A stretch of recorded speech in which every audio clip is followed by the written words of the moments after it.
Looks like an army out there. This revolution goes on and on. This revolution goes on and on. Mine eyes have seen the glory, glory, glory, hallelujah. What happens when a man stands up, says enough is enough? Thank you. There has been some criticism that the film does not stick accurately to historical fact, such as the representation of certain characters. What is your reaction to this? People often ask me, why has it taken so long for a king about Dr. King to be made? This is the very first time a film about him, where he's the center of the story, has been made. And it's because in the past, stories about civil rights, stories that had a big canvas like this, have often been told. Hollywood has felt a need to tell those stories through white characters, white protagonists. I think the idea is because in order to allay white guilt over issues of slavery and civil rights, you have a white character who is a very nice, heroic white person who holds black people's hands through their own destiny and to their own salvation. I love white people, by the way. I'm married to one, so don't worry. But that's been the case in the past. What you have in this film is the beginning of a sea change. The butler, 12 years a slave, these are some of the first times where we've had black protagonists in these kind of films. I think this so-called concocted controversy is basically, you have a film about Dr. King, and so certain people want the film to be about LBJ. It's not about LBJ, sorry. Selma is due to be released on the 6th of February. Do you expect it to capture the imagination of people here in the UK? I certainly hope it does. We didn't make it just for America. Martin Luther King is a transcendent world figure. I think what he represents and who he was is applicable to every and any country in which there is social unrest, racial inequality, where the potency of love is needed because there is hate, where there is injustice. And I think, like Jesus, who he followed, his message was universal and it transcended country lines. And so that's certainly my hope. Thank you. Would you like viewers to come away and think of ways they can make the world a better place for everyone? No. Absolutely, of course. I mean, I have set myself a remit that the films I do, I want them to be edifying. I want them to be synonymous and in line with what I teach my 4 children about being a responsible citizen of the planet. And I think to see not just Dr. King, not just this man, but to see this movement and how not just this movement, but black and white, young and old, people of all faiths came together to make injustice against black people not a black problem, but a human problem, and to see that demonstration of solidarity lead to the law being changed, that's an incredible thing that did happen and is in this movie, and hopefully is an encouragement to all of us of how we can be. Right. One of the stars, Cuba, Golden Jr., who started the film, said it was about people working together for good. Do you think that is a philosophy for making other changes in the world? The Bible says 1 will put 1,000 to flight, 2 will put 10,000 to flight, and I've seen that be the case.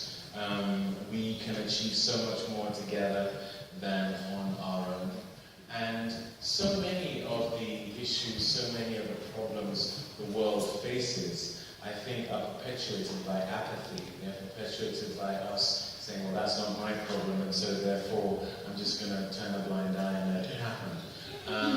But if, again, as Jesus advocated, if you, greater love hath no man than to lay his life down for his friend, if we were all operating in that, the world would just simply be a different place, I think. And so that's what this movement represented, and that's why I think it was effective. I'm a pastor of a church, Tilden Junction Baptist Church. We've got lots of young people, and we do a lot of video filming, and we've got a drama ministry, and that's going very well. I'm not going to be in it. Yeah, I know. What advice? What advice do you have? I mean, I can see some of them there. I can see some of the young stars there, and many others who would like to be like you. I mean, what advice do you have for them? The difference between good and great is hard work.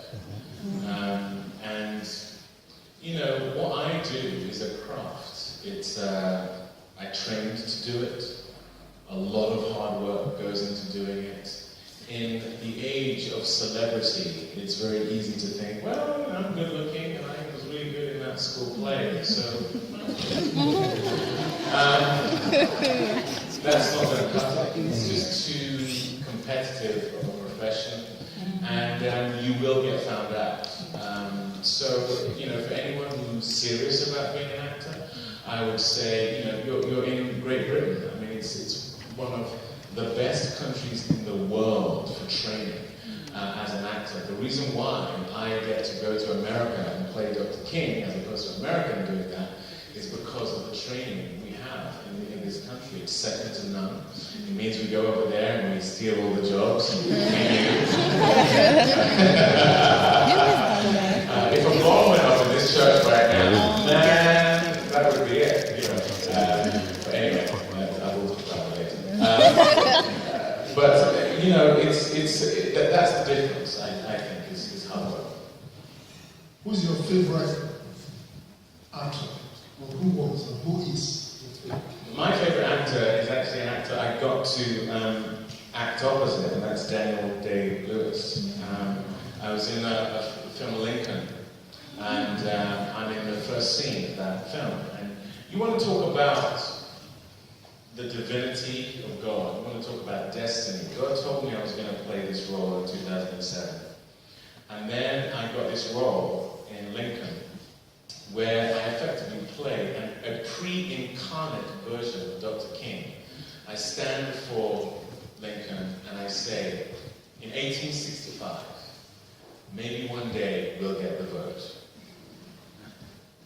100 years later, almost to the day, 1965, the film you're about to see, with the very same actor who stood next to me in the scene I have with Daniel Day-Lewis, Coleman Domingo, who is now playing Ralph Abernathy in Selma.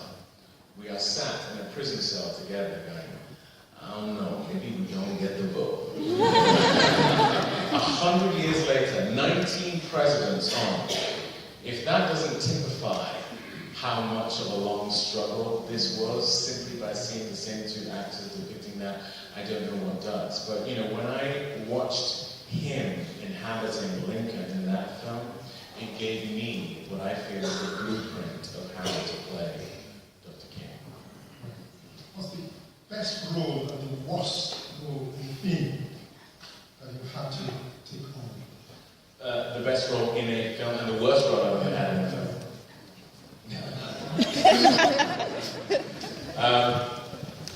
Well, I mean, it may seem simplistic, but the best role is, without doubt, playing Dr. King in Selma.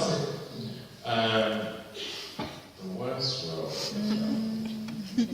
Gosh, I don't really like taking bad roles. I tend to turn them down.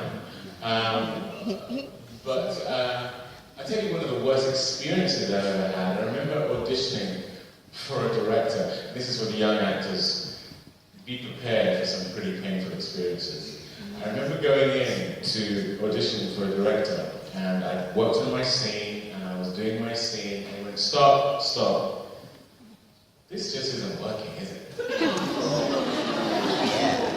What do you mean? He went, just go from the top, just do it again.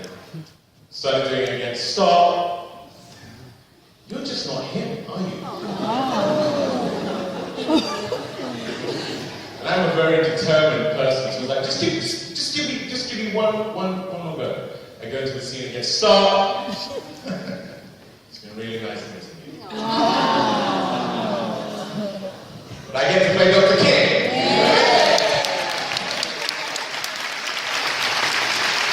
You just want to do a little bit of American accent.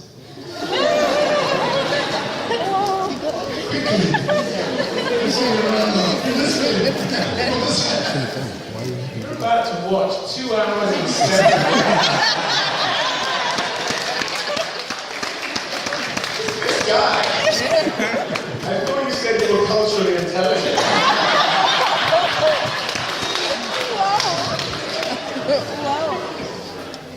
No.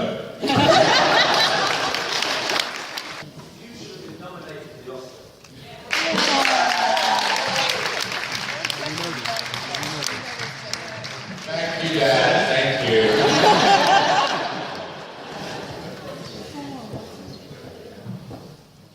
David, I understand that after he did JFK, Oliver Stone was planning a Martin Luther King film. Do you know what happened to that project? Has it morphed into this one, or is this a totally original screenplay entry? Between the time when I felt God tell me I was going to play Dr. King in this film, Steven Spielberg was going to make a version at one point, Oliver Stone was going to make a version at one point, Paul Greengrass was going to make a version at one point, all of which would have blown this one out of the water, all of which at different points looked like they were going. And at every time one of those films was announced, in my head was, Lord, did I hear you right? Because I don't think this is going to happen. And here we are. So, you know, it's, God uses the foolish things of this world to confound the wise. The fact that a British actor from Islington gets to play Dr. King when all of those heavyweights at different points were going to do it and would definitely not have hired me to do it. The fact that the very first director who was on board to direct this film, who I auditioned for in 2007, rejected me. And then, cut to 2014, I ended up recommending the lady who went on to direct the film, is really evidence of God just smiling down, going, see? Just trust and obey. She's a real troublesome individual. No, she's the reason this film actually happened. I mean, I had the privilege of playing her son in The Butler, and while we were doing that film, I shared with her my passion to play Dr. King. She's a huge student of the Civil Rights Movement. I showed her an audition I had done on my iPhone. She saw it and said, "It's good. If you play this, you're going to have to go deeper, but I can see it. I feel you're called to do this, and I'm going to do everything I can to help you get there." Not to be one to look a gift horse in the mouth. When Ava DuVernay boarded the film and rewrote the script, I went to her and said, "I'm going to take you up for that favor." She came on board as a producer, and that was literally the point on which the film got made. So I like her.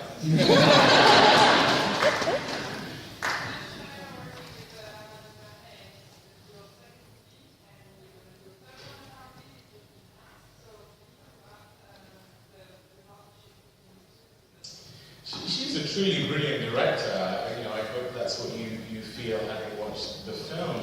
And the thing about her that I really love, look, one of the things that inspired me to do movies was the early work of Spike Lee. Just a very unique voice. And I met Ava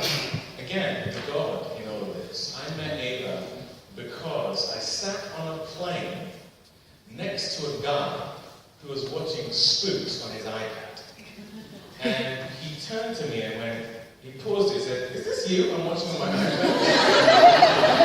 I said, oh, yeah. That is me.